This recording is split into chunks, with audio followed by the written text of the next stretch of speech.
Maharashtra news सदैव आपल्यासोबत।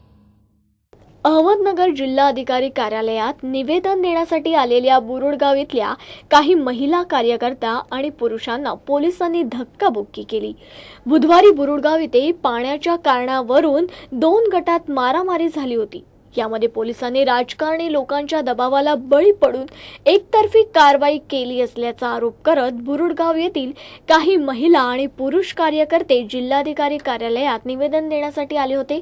मात्र पोलिसांनी कार्यकर्त्यांना जिल्हाधिकारी कार्यालयात जाण्यास मज्जाव केल्यास त्यानंतर पोलीस आणि कार्यकर्त्यांमध्ये धक्काबुक्की झाली। कोतवाली पोलीस स्टेशनचे पोलीस निरीक्षक ज्ञानेश्वर ढोकले यांनी थेट विशाल कांबळे या कार्यकर्त्याचा गळा पकडला। यामुळे बाकीचे कार्यकर्ते चिडले आणि पोलीस तसेच कार्यकर्त्यांमध्ये चांगलीच धक्काबुक्की झाली। या कार्यकर्त्यांना पकडण्यासाठी पोलीस निरीक्षकांनी 50 ते 60 पोलीस कर्मचाऱ्यांना बोलावून घेतलं होतं। 18 तारखेला बुरडगाव या ठिकाणी कुलट परिवार आणि पाचरणे परिवार यांच्यावरून पाण्याच्या कारणावरून थोडेसे बाचाबाची झाली। तर कुलटच्या जो टँकरचा ड्रायव्हर होता त्या ड्रायव्हरनी पाचरणे परिवारातील आमची वयस्कर आजी ह्या आजीला त्या ड्रायव्हरनी मारहाण केली की आम्ही पाणी देत नाहीत, महारामांगांना आम्ही पाणी देणार नाहीत। या पद्धतीने त्यांनी आमची वागणूक केली आम्हाला। त्याच्यानंतर 19 तारखेला पूर्ण कुलट परिवार रात्रीचा दारू पिऊन आला आणि आमच्या सरपंच बाई संजू पाचरणे, आलुषा बाबा पाचरणे आमच्या सरपंच बाईच्या घरावर चाल करून आले सर्व लोक आणि सरपंच बाईला आणि सरपंच बाईच्या मिस्टरांना आणि लहान मुलांना घरात घुसून मारहाण केली। त्याच्यानंतर पोलीस प्रशासनाने आमच्यावर दबाव आणण्याचा प्रयत्न केला की तुमच्यावरही गुन्हे दाखल होतील, तुम्ही हे मिटून घ्या। त्यावेळेस आम्ही गावचं शांतता राहण्यासाठी, गावची शांतता भंग न होण्यासाठी आम्ही पोलिसांना म्हणलो की ठीक आहे साहेब, आम्ही हा जो कोणता अॅट्रॉसिटी गुन्हा दाखल झालाय हा मागे घेण्यासाठी तयार आहोत, तुम्ही याला हवा देऊ नका। परंतु वरतून आमदार खासदाराच्या फोनवरून DY पाटील आणि तालुक्याचे PI मुरलीधर आढाव यांना वरतून कुणातरी फोन चालू होते। यांनी फोनवर गावची सरपंच बाई आणि त्यांचे मिस्टर आणि 3 कॉलेजची मुलं यांच्यावर दरोड्याचा गुन्हा दाखल केला। आणि सगळ्यात विशेष म्हणजे त्या गावामध्ये 8:30 वाजता तुमचं पोलीस प्रशासन या त्या ठिकाणी होतं आणि दंगल पथक त्या ठिकाणी होतं। तिथं टोटल जवळजवळ 37 ते 38 पोलीस होते आणि त्या पोलिसांना आमच्या स्त्रियांनी पोहे करून घातले, चहा करून घातलेला होता रात्रीपासून ते सकाळपर्यंत।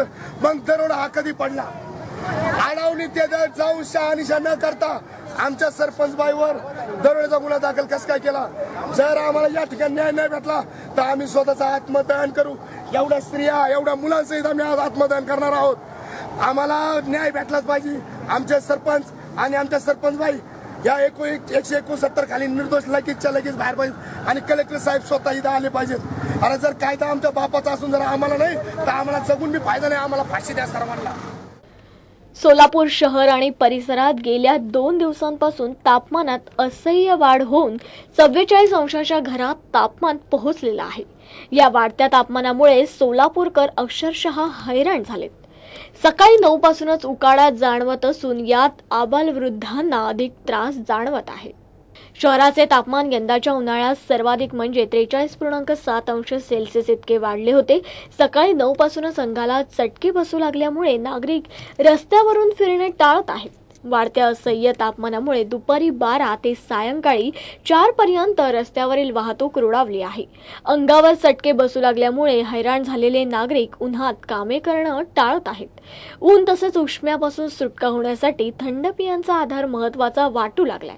डोक्यावर उन्हाळी टोप्या, खांद्यावर पांढरे गमजे घालणं पसंत करण्यात येते, तर महिला वर्ग तोंडावर स्कार्फ घालून फिरताना दिसत आहे। परंतु कष्टकरी आणि हमालांना भर उन्हात कामे करावी लागत आहेत। कोणतीही पूर्वसूचना नाही, कोणतीही नोटीस नाही। महापालिकेची यंत्रणा अचानक येते आणि घर पाडते। घर पाडल्यानंतर देखील त्याचं कोणतंही स्पष्टीकरण दिलं जात नाही। महापालिकेनेच नियम पायदळीत उडवण्याचा प्रकार पुण्यातील स्वारगेट इथल्या सोनिया गांधी वसाहतीमध्ये घडला आहे। या ठिकाणच्या 94 कुटुंबांपैकी 62 कुटुंबांना केंद्र सरकारच्या योजनेअंतर्गत नवीन घरं मिळाली आहेत। उर्वरित 34 कुटुंब घरांच्या प्रतीक्षेत आहेत। मात्र अचानक महापालिकेने ही कारवाई करत 34 घरं पाडून टाकली आहेत। महापालिकेची ही कारवाई नियमबाह्य असल्याचा आरोप रहिवाशांनी आणि स्वयंसेवी संस्थांनी केलेला आहे। महापालिकेच्या बेकायदेशीर कारवाईमुळे 34 कुटुंब अचानक उघड्यावर आली आहेत। महापालिकेच्या या अन्यायकारक कारवाई विरोधात आंदोलनाची भूमिका घेण्यात आली आहे। FRP प्रमाणे ऊसाचे वेतन देणे कायदेशीर बंधनकारक असताना अहमदनगर जिल्ह्यातील एकाही साखर कारखान्याने शेतकऱ्यांना वेतन न दिल्याच्या निषेधार्थ स्वाभिमानी शेतकरी संघटनेच्या वतीने राहुरी तहसील कार्यालयासमोर धरणे आंदोलन करण्यात आलं। ऊस उत्पादक शेतकऱ्यांना FRP प्रमाणे ऊसाचे वेतन देणे कायदेशीर बंधनकारक असताना जिल्ह्यातील एकाही साखर कारखान्याने शेतकऱ्यांना वेतन न दिल्याच्या निषेधार्थ स्वाभिमानी शेतकरी संघटनेच्या वतीने राहुरी तहसील कार्यालयासमोर धरणे आंदोलन करण्यात आले। FRP प्रमाणे ऊसाचे वेतन न केलेल्या कारखान्यांवर फौजदारी स्वरूपाचे गुन्हे दाखल करा या मागणीसाठी तसेच दुधाला उत्पादन खर्चावर आधारित दर मिळावा या मागणीसाठी राहुरी येथे धरणे आंदोलन करण्यात आले। सोबतच राहुरी इथल्या तनपुरे साखर कारखान्याने ऊस नेऊन 1 वर्ष उलटून गेले तरी शेतकऱ्यांना अद्याप 1 रुपयाही दिलेला नाही। त्यांनी लवकरात लवकर शेतकऱ्यांचे पेमेंट करावे अशी ही मागणी यावेळी शेतकरी संघटनेकडून करण्यात आली। आज गाळक हंगाम पूर्ण झालेला आहे आणि ऊस नेऊन 14 दिवसाच्या आत FRP प्रमाणे पेमेंट देणं हे कायदेशीर बंधनकारक असतानाही सारे कायदे पायदळी तुडवत ह्या कारखानदारांनी शेतकऱ्यांना वेठीस धरून कुठल्याही एक कारखान्याने FRP प्रमाणे पेमेंट दिलेलं नाही। त्याच्यामुळं शेतकरी अतिशय संकटात सापडलेला आहे। शेती धंदा हा ऊस धंदा हा अतिशय तोट्याचा झालेला आहे। शेतकऱ्याला आता कळेना काय करावं आणि सरकार पण यांच्यावर कोणते गुन्हे दाखल करीना, कोणत्या स्वरूपाचे कोणती कारवाई करीना। त्यामुळे आज आम्हाला हे ठिय्या आंदोलन करायची वेळ आली। आज पूर्ण राज्यभर खासदार राजू शेट्टी साहेबांच्या नेतृत्वाखाली धरणे आंदोलन प्रत्येक तहसील कार्यालयावर होत आहे आणि लवकरात लवकर जर त्यांनी केलं नाही तर आम्ही साखर आयुक्तालयावर सुद्धा जाऊन आंदोलन करणार आहे आणि मुख्यमंत्र्याला घेराव ज्या नाही त्या परिणामी जोपर्यंत शेतकऱ्यांना पैसे मिळत नाही आमच्या ऊसाचे व FRP मिळत नाही तोपर्यंत आम्ही हे आंदोलन चालू ठेवणार आहे। आमिर खानचे भारतासह परदेशातही अनेक चाहते आहेत। हॉलिवूडमध्ये काम करावं अशी त्यांच्या परदेशातील चाहत्यांची इच्छा आहे। आमिरने स्वतःलाही हॉलिवूडमध्ये काम करण्याची इच्छा आहे असं सांगितलंय, पण त्यासाठी त्याची एक अट आहे। आमिरने एका मुलाखतीत सांगितलं की मला हॉलिवूडमध्ये काम करायचं आहे। हॉलिवूडमधील काही चित्रपटाच्या तशा मला ऑफर्सही आल्यात, मात्र मी तेव्हाच हॉलिवूडमध्ये काम करेल जेव्हा मला एखादी महत्त्वपूर्ण भूमिका मिळेल। केवळ काम करायचं म्हणून मी हॉलिवूडचे चित्रपट करणार नसल्याचंही आमिरने स्पष्ट केलंय। आमिर खान नुकत्याच चीनमधून पीकेचं प्रीमियर अटेंड करून परतलेला आहे। चीनमध्येही आमिर खानचे मोठ्या प्रमाणावर चाहते आहेत। जाता जाता पुन्हा एक नजर टाकूया आजच्या हेडलाईन्सवर। ठाण्यातील नर्सिंग ट्रेनिंग सेंटरला अरुणा शानबाग यांचे नाव देण्याचा राज्य सरकारचा निर्णय, मुख्यमंत्र्यांनी ट्विटरवरून केली घोषणा। अहमदनगर जिल्ह्यातील एकाही साखर कारखान्याने शेतकऱ्यांना वेतन न दिल्याच्या निषेधार्थ स्वाभिमानी शेतकरी संघटनेच्या वतीने राहुरी तहसील कार्यालयासमोर धरणे आंदोलन। आणि सोलापूर शहर आणि परिसरातील तापमान 44 अंशाच्या घरात।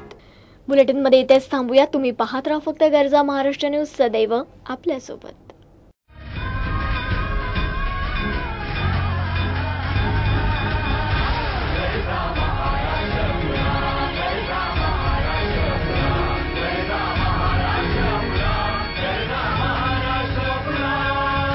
गरजा महाराष्ट्र न्यूज, सदैव आपल्यासोबत।